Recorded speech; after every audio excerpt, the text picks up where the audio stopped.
Of course, Mr. Warmington just love to talk. Right. There's no logic in this. Let us look for the people who are suffering out there. That's what the government ought to be doing, instead of propping up the churches with cash when they're already flooded with cash. Member of Parliament for St. Catharines Southwestern Everett Warmington rejecting the government's decision to allocate $75 million to support churches and faith-based institutions in rebuilding efforts following Hurricane Melissa. The announcement, which was made by Prime Minister Dr. Andrew Holness last week, has left Mr. Warmington with a number of questions. Among them, how was the decision made and what will the funds be used for? The last report is that the churches have billions of dollars in their account. So I believe at this time the church ought to step up to the plate and assist the membership that were affected. Those members were affected. This is the time when they should be assisting their members from this vast amount of cash that they have, because the members have been giving. So it's time for them to give back. However, Dr. Holness emphasized the vital role of churches in society, noting their collaboration with the government and other agencies in the hurricane relief effort. He added that some congregations are having their services under tents, and so special provisions were made. Mr. Warmington stressed he's not against the church, but insists the funds could be better used to support families still displaced. Those who have denomination have churches close together, combine these membership into one building, because most of these churches, anyone on a Sunday, don't have anybody in them. Very few people are in these churches. So the best they can do is to combine the membership at one location and having all these structures all over the place. It's not the duty of government to rebuild the churches. There's a separation of church and state. So I don't see why the government will be stepping up to rebuilding these churches. It's not our duty. I'm not against the church. I'm a part of the church. But funds should not be going to taxpayers. Funds should not be going to religious institutions or organizations in this fashion. Now, church leaders are firing back at criticism from government MP Everett Warmington about the $75 million approved to help faith-based institutions and churches recover after Hurricane Melissa. Details in this report. It's been less than 24 hours since government MP Everett Warmington publicly objected to the government's allocation of $75 million to help churches rebuild from Hurricane Melissa. But already, the clergy has come out swinging. Of course, Mr. Warmington just love to talk. In an interview with TVJ News on Monday, Mr. Warmington questioned the justification for the allocation by Prime Minister Dr. Andrew Holness and argued that many churches are financially stable and should care for themselves at this time. However, Bishop Delford Davis of Power of Faith Ministry International dismissed that claim, arguing that some churches are in fact struggling financially. I can't speak to the wealth of the congregations or the church generally. One thing I know, church is generally supported by the love, the free will gifts of tithes and offering of its members. So of course the whole question of wealth being amassed, I can't speak to that. I know churches struggle to carry out their missions because the mission of the church goes way beyond the four walls. Bishop Rowan Edwards of the Lighthouse Assembly went further. Not many churches have money that Mr. Warmington is talking about. Many of the rural churches don't have a proper account.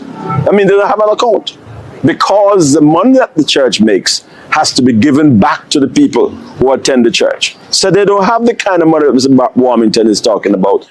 In raising his objection, Mr. Warmington also suggested that the affected churches consolidate their membership with others. Bishop Davis says it could be considered. However, the very fact that we know that there's a need for the weakness of the church in each community, I would rather support us standing with each community and with each local congregation to make them a light shining in that particular area than to consolidate in certain areas. I believe it will create a void within those communities from which those congregations would be removed. The pastors commended Prime Minister Dr. Andrew Holness for approving the allocation, describing it as a timely intervention which highlights the government's recognition of the role churches play in society. But for Bishop Rowan Edwards, at the same time, we have to realize that people are without roofs. People don't have a place to live. We would ask Mr. Prime Minister that you give the church the money to help their people to put back on their roofs. When their roofs have gone back on, now you give us more money to put back on our church roofs. in the meantime, the church leaders are calling for constructive discussions, insisting the issue should be focused on recovery, partnership, and national resilience. While state do not run church, and church do not run state, but it's a wonderful thing for church and state to collaborate in all the ways that they can. I spoke on behalf of the constituency and never attempt to speak on behalf of the church. But it is clear this is why the church is in decline. Because I can't be blamed or at fault when you have these self-appointed leaders of churches who are incapable of comprehending a simple statement made by me. Mr. Warmington also responded to suggestions that $75 million could be taken from the National Housing Trust (NHT). For the MP, NHT funds should only go towards supporting contributors. National Church Trust or Church Fund. There are contributors to the Housing Trust who are not able to get loans because the Housing Trust said they don't have enough points to get these loans. So how do they find points to give loans to churches? Churches have billions of dollars in their accounts, in the banks. So if the church needs loans or funding for the repair, they can always go to the bank to borrow against the money they have in the bank, or borrow against the vast properties that they have in Jamaica. In the meantime, clergymen based in rural Jamaica are also taking Everald Warmington to task for his position. In St. Elizabeth, the clergy says the cash would be a boost to the church's mission. That money is well needed. I mean, I want you to know that the church has a very special mission, and that is to help humanity. And that is really what the church has been doing. So, I mean, the government, a matter of fact, cannot do everything. And the church is actually doing a wonderful work in helping people, in better people's life in many ways.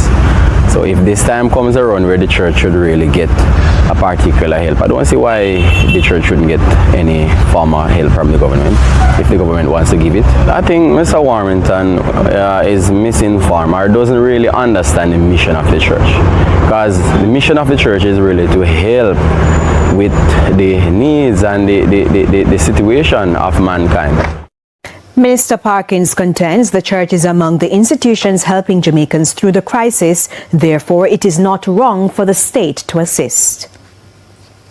Consider it. Where you go when you have funerals, where do you go when you have weddings, where do you go when you have child education. As a matter of fact, the church is a sanctuary to help people actually having a good mental state. I mean, look at the crisis we had, and I mean how people cope. I mean, for some people, if we close church right now, we have a lot of people having mental problems.